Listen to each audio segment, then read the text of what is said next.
You're listening to the End Zone Scoop, where three girls, two Brits and one American, discuss the beautiful game of American football. So join me, Liz Bhandari, NFLGirlUK, and my co-host Dayna O'Gorman from Our Turf Football and Shona Duthie from 99 Yards. Enjoy the show!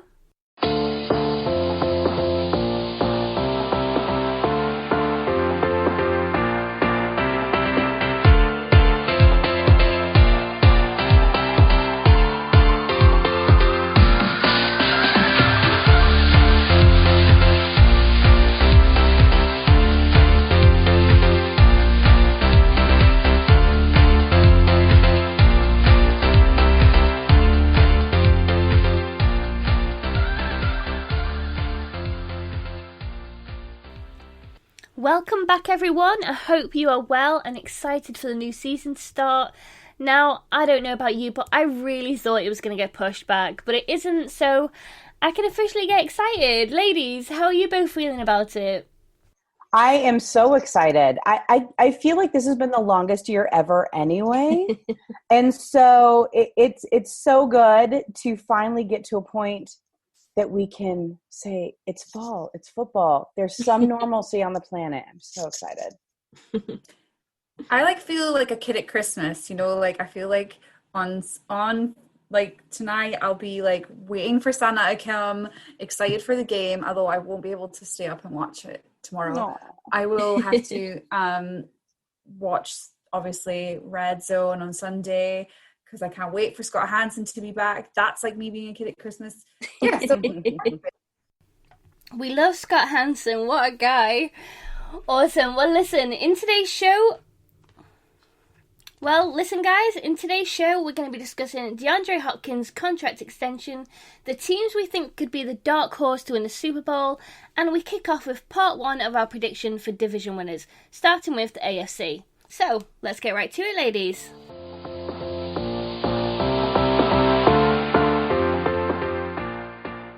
During the off-season, wide receiver DeAndre Hopkins was traded to Arizona from the Texans. Basically, the Texans traded Hopkins and a 2020 fourth-round pick to Arizona in exchange for running back David Johnson, a 2020 second-round selection, and a 2021 fourth-round pick.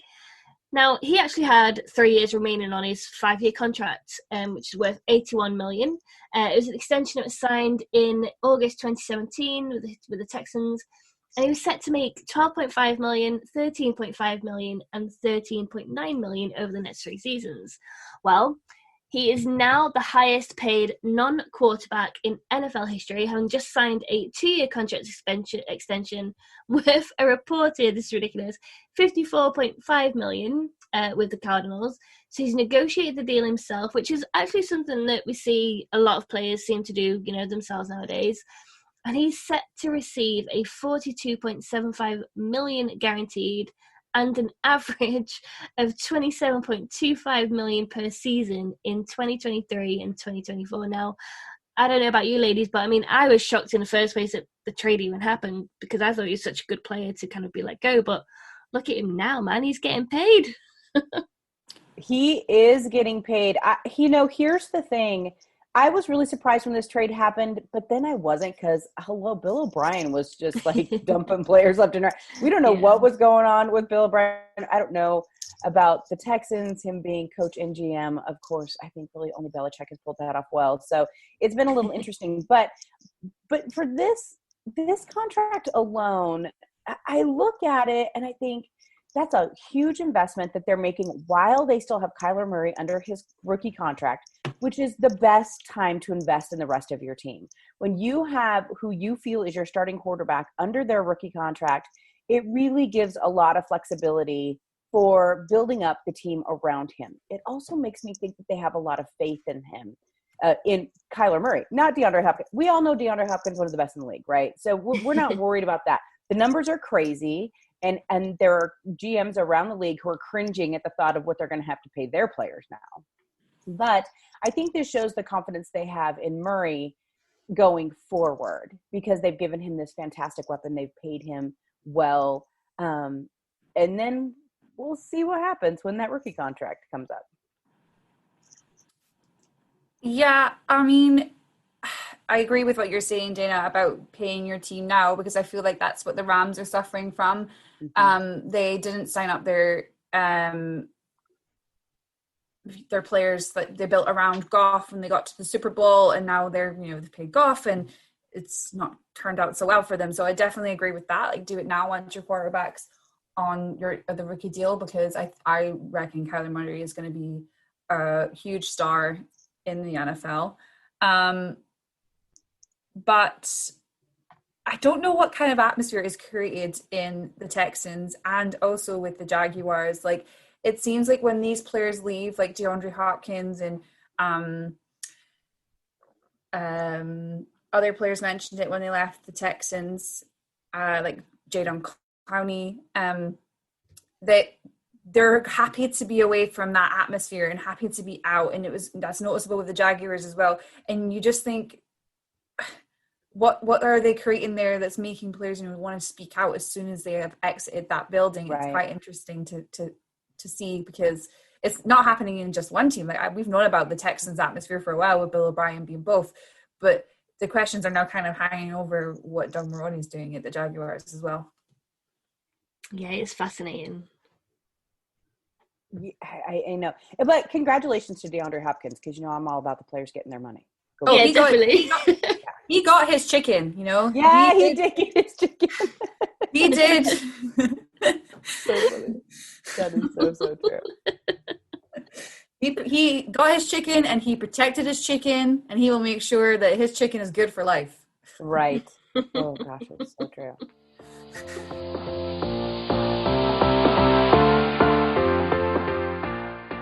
So, ladies, I want to talk about for a few minutes some dark horse candidates. There's 1,000 podcasts out there right now and articles all over the internet about, picking their division. We're going to talk about picking divisions later, but we're going to, picking your divisions, or, who's going to go to the Super Bowl. I think it was Fansided or Bleacher Report. One of them went through, picked every single game, including through the playoffs, including through the Super Bowls. We all think we have this crystal ball of what we're going to see happen in the league right now. But I want to talk about who we think might be some dark horse candidates to maybe getting either, I hate to say, not just further, I'm talking about Super Bowl. Which team everyone's talking about, okay, we have the Chiefs. We get it. And everyone talks about the Saints. Yep, we know. And so, but who are some teams that we might think, might surprise a few people and could end up in the Super Bowl? I have a couple of thoughts, and then I would love to hear what you guys think too. So the first one is one actually there's a lot of people talking about. And so that is the Dallas Cowboys. I find this fascinating that everyone is so high on the Dallas Cowboys. Now, not everyone. There's always the Cowboys naysayers out there. You guys know that. I think that's their permanent job, is to tear down the Cowboys on some of these fans. But I think that with the excitement surrounding Mike McCarthy, Dak having to play at a level that gets him paid next year, they had a great draft. They've added some amazing pieces to their team. Everyone is talking about what could happen. And could Dallas be the team that ends up? I will tell you, I'll be real surprised if Dallas ends up in the Super Bowl. And it's not because I'm trying to be one of those people that doesn't like Dallas. It's because it's Mike McCarthy's first year. I think we need a little bit more information of what we see from him, and what's going to come out of his system in Dallas. We were so used to Jason Garrett there for so long. I think it's going to be interesting to see what happens with them. The other one that we're hearing a lot about is the Buffalo Bills. Now, there's a lot of people talking up the Buffalo Bills, especially with Brady out of that division. Will the Buffalo Bills take over that division? Will they become the new kings of the land up there? Plus, we have seen so much improvement from the Bills for so long. Slowly, it really seems to have built over the last couple of years. That defense is real. I think that Josh Allen, while I don't know that he'll ever be an elite quarterback, please don't come after me, Bills fans, I do think that he's a good quarterback, and they've put really good pieces around him. And so I think that could be an interesting one to watch, where we, I hate to say this, but with the Bills, you kind of automatically penciled in 2 losses against the Patriots. They never played well against the Patriots. And now we don't have to do that anymore. So it'll be interesting to see what happens up in Buffalo. a few other names people have talked about. There's a whole group of people out there that really think the Raiders are going to change the world. No offense, Raiders fan. I just don't think this is it. I think that there's just too many holes still there. I think there were some people talking about the Titans. There's quite a few people talking about the Titans because they played so well last year. Now with the addition of Jadeveon Clowney down there in Tennessee, could that be what they needed to deal with the other strong AFC teams a little bit? So there's a handful out there that would maybe surprise, but not really surprise some people that if they ended up in the Super Bowl. What do you guys think? Is there a team that you guys think might be a dark horse for even maybe going in late into maybe to the AFC or NFC championship or to the Super Bowl that aren't the obvious five? So for me, I've gone with the Colts. Okay. For a couple of reasons. So I think they've worked really, really well in order to kind of like rectify their weaker areas, and they've been doing that since last season. They've brought in Phillip Rivers, DeForest Buckner, Rodrigo Blankenship, and Chase McLaughlin. So I think with those, they've kind of filled in the gaps that they had, and I think that's then solidified the team. And I think if this kind of comes together, then yeah, I definitely think that there's an opportunity for them to make it to the Super Bowl. I had not heard the Colts. That's interesting. I agree with you on the Cowboys. I feel like they are the new Browns from last year. Were all they hope not. I'm not on the hype the train. Cowboys really hope not. I know, but like it's all the hype train, isn't it? Like, oh, the Cowboys, look at what they've done. But there's still for me far too much question marks on their defense for them to really challenge for a Super Bowl. And as you mentioned, it is Mark McCarthy's first year. Don't get me wrong, I think their offense will be amazing, but everyone knows you need your defense to win a Super Bowl. For me, I would say the Bills would be quite interesting. I just really want them to win a Super Bowl. I think getting to like that championship game so many times and not winning like in a row is just heartbreaking for that fan base. So it would be nice to see someone else in the AFC kind of take that charge and go and win the Super Bowl for them. Another one I thought was quite interesting, which has been floated around, is the Atlanta Falcons. So they have added 2 former first-round picks to its offense. They have obviously, kind of turned it around. They've added Todd Gurley, which will be interesting to see how he plays there, because when he left the Rams, I feel like the way they used him in their running defense kind of caused him all these injury issues. So it'll be interesting to see how he turns out for them this year. And I just think, they've added Dante Fowler to their defense. He logged 11.5 sacks and 16 tackles for loss, which is both career highs. So I feel like they're turning things around. Maybe not quite the Super Bowl, but it'd be nice to see them at least, mount a challenge for the playoffs and hopefully get a good run in that as well, because obviously that was quite a heartbreaking thing they went through a couple of years ago. So you don't want to see that again. For sure. And you're not the only one saying the Falcons. I've read that in a couple places too. They really feel like that team is on an upward trajectory. And I question a little bit because I'm not so sure Matt Ryan is on an upward trajectory any longer. No offense, he's still a good quarterback, but I think you're right. At the addition of, a really solid running back could be exactly what an aging quarterback needs. And so that could be really, really helpful for him.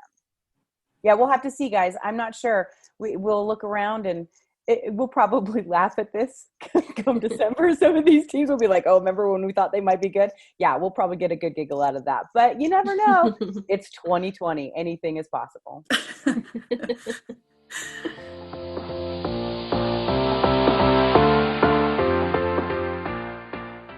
So, guys, I'm going to discuss my predictions for division winners. This is part 1. Next week, we will do part 2. So we're going to kick off with the AFC. So first of all, we'll head to the AFC East. So I'm doing a change of the guard here. I am going for the Buffalo Bills to win that division. I mean, I don't think the Patriots will be far behind. I'm never, ever outruling the Patriots because that would just be crazy because Bill, works magic and does crazy things down there. But I do think hopefully the Bills can take that division because they've added Stephon Diggs. They're continuing with their development with Josh Allen. Several key Patriot defensive players have left.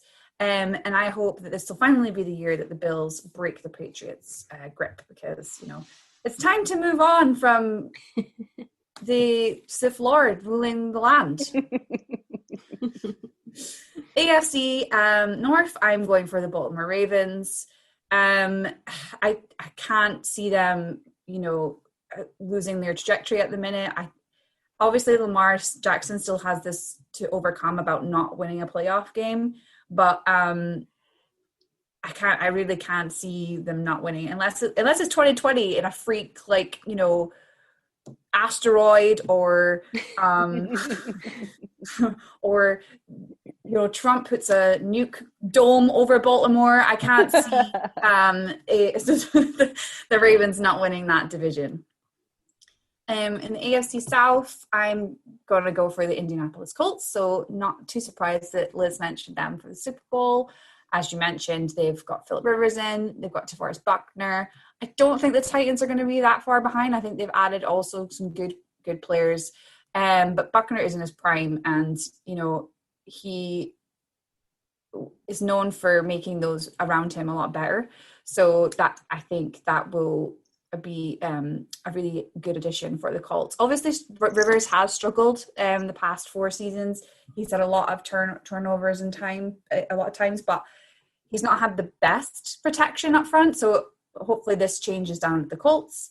And AFC West, I really don't think there's much point in me saying this because it's obviously the Kansas City Chiefs. Like, again, maybe if an asteroid hits Kansas, but not Dana's side. Yeah, please, no, thanks. Obviously, they'll need to go a little bit harder, I think, for home field advantage. But I still think they will possibly get the number 1 seed in the AFC.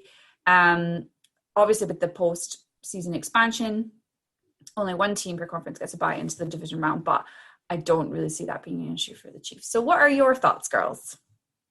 Well, I'm a little surprised you picked the Colts over the Titans after what the Titans did last year. And that's, you know, that could completely 1000% be my total and complete bias against Phillip Rivers because that dude, I've not liked him forever because I don't know. Okay, there's a whole thing there. But anyway, I have this whole Phillip Rivers issue. So that could be it for me. I think the Colts will be improved. But I just think the Titans, I think with their running back situation, that quarterback, not that I think Tannehill is like some, you know, God in any way, shape, or form. I just see in that division them being really strong and probably winning that division. So I disagree with you there. I would definitely go with the Titans instead. I agree with you with the AFC North. I think the Ravens are the obvious favorite, even though they've had a few little offseason issues, you know, with Earl Thomas and others. But I think that the sleeper in that one might be the Steelers. We don't know what this Steelers team looks like. We haven't had Ben Roethlisberger behind center in a while. And God knows he might not stay there again this season. Who knows? Ben can't seem to stay on the field for the life of him. But I do think that the Bengals still have quite a ways to go, even with their little Joe Burrow. And the Browns, they're kind of like the Texans. What the hell's going on in Cleveland? I don't even know. We'll have to have Kate on to have her tell us. But so I agree with you there. I have to say, though, ladies, and I'm sure you guys will agree, the news about Von Miller yesterday was heartbreaking to me because I absolutely love and adore Von Miller, but B, I had a lot of hope for this Broncos team, and I still do. One player never makes a team, but man, he makes a difference, right? Like he is such a disruptor. I thought the Broncos have had a really good chance to do well in this division. They're not at the same level as the Chiefs right now. The Chiefs, unless 2020 pulls a weird one on the Chiefs, I mean, I think that they're kind of the obvious favorite. It could be in their whole conference, not just their division. But I think that I was sad for that because I think the Broncos, they look like this one might be the year for them to start to get it all together. Yeah. But if we're talking about this conference, it is the AFC East that is the biggest question mark, without question. I love that you picked the Bills. I think the Bills are there. It will not surprise me in the least if the Patriots still win this division, which will annoy half of the football world because it's Bill Belichick. But I think the Bills do have a strong. I will say I'm excited to see the Dolphins and what they are putting together and what Brian Flores can do down there, because we don't know. I mean, he dumped half the team last year to refill it, so we'll see what happens. So for me and my pick, so yeah, kind of what you just said about Patriots. Yeah, so AFC East, I see it being them. At the end of the day, no one knows if Cam Newton's going to be any good. Obviously, he's had some health issues in the past, but I don't know. I just have a feeling he's going to do really well under Bill Belichick. So I'm pretty intrigued to see that. AFC North, I went for Steelers just because Big Ben's back, looking healthy, so I think they'll take that one. AFC South, Colts for every reason I gave earlier. And then AFC West, and yeah, obviously you could go with the obvious of Kansas City Chiefs, and it probably will be them, but I don't know, I've got a feeling about the Cowboys. I've got a feeling my boy Dak Prescott's going to get MVP. You think he'll get MVP? I do. Also, you actually think the Steelers will beat the Ravens? Like, are you okay? Listen, I've got Dak's back. So you think Dak will get MVP? So you obviously next week we already know her answer for that division for the NFC, because we already know what she's going to say there. But oh my gosh, that's crazy. Okay, well, everyone gets an opinion. Everyone is allowed.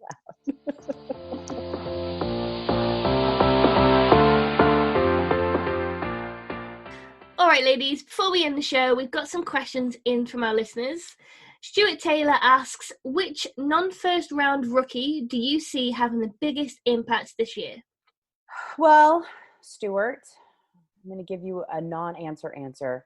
So please be kind about this. I have no idea. No one has any idea. Okay, look out, ladies and gents. I'm going to get on my soapbox here for a minute.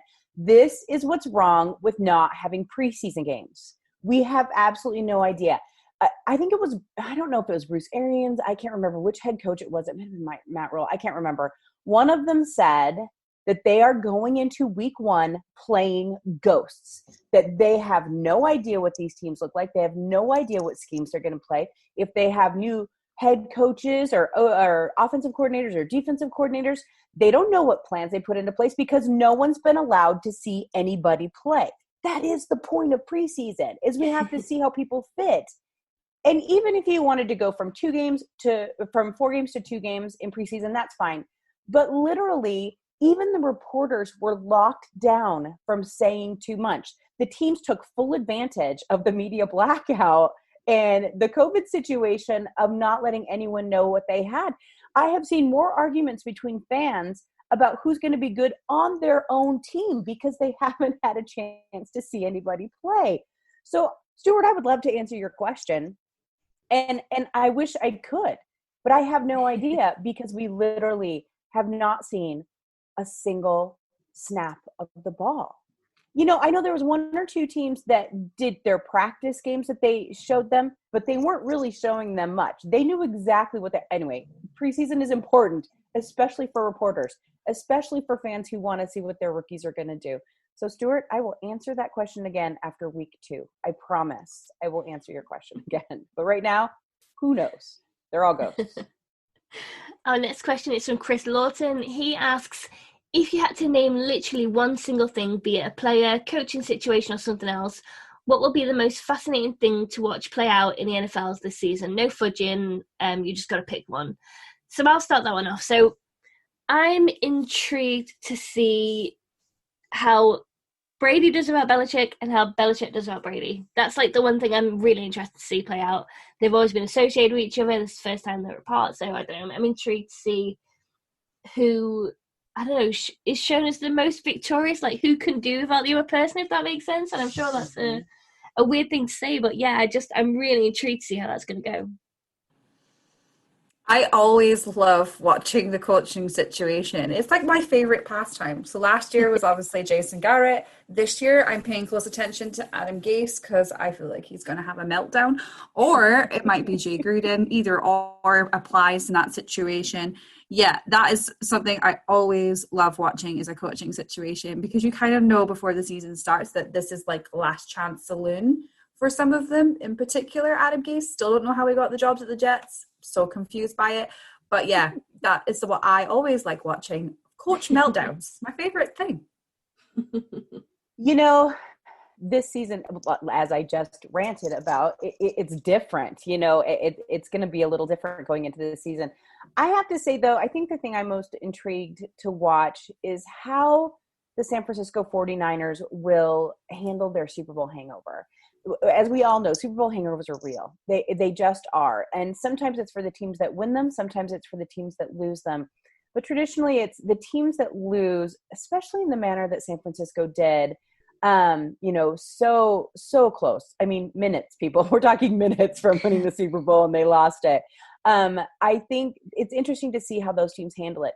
Now, I trust that they will still do well. They'll still be very competitive within the division, but I do think that there'll be something there. There'll be a little ring, maybe not quite as competitive, you know, a ring of hollowness, not quite as competitive as maybe people are expecting them to be. So I think that that's going to be an interesting situation in San Francisco. And then the final question is from Dale Jones. He writes, every year there's usually at least one worst to first team in a division. Who do you think has the best chance this season? It's a really good question. Obviously, the past 2 seasons, we had the Titans, who started off pretty badly and then ended up in the AFC Championship game. The year before was the Colts. Obviously, they didn't get as far as the Titans, but they still managed to get into a playoff berth spot. So it's kind of a hard question, but I feel like maybe the Dolphins will do a lot better this year. I don't know if they'll be first in their division. I think that's maybe a bit of a stretch, but I think they'll do quite well. They could even challenge for a playoff spot. I think Cardinals are going to do a lot better this year. I have them beating the Rams, which we'll talk about next week in our division review of the NFC. So yeah, I guess those are my teams that I would pick, that I'm really interested to see how they fare out. Obviously, it's a different situation with this season because they've not had any rookie camps. So some of the teams will rely heavily on their rookies just being able to kickstart. But then what is a better way of, you know, learning about the NFL division than just starting it, you know, playing your first game. Trial by fire, for sure. Yeah, literally throw them, baptism of fire, throw them into the game. If it's Bobby Wagner, he will not help you up, just so you know. And I think, it should be really interesting to see how it all plans out.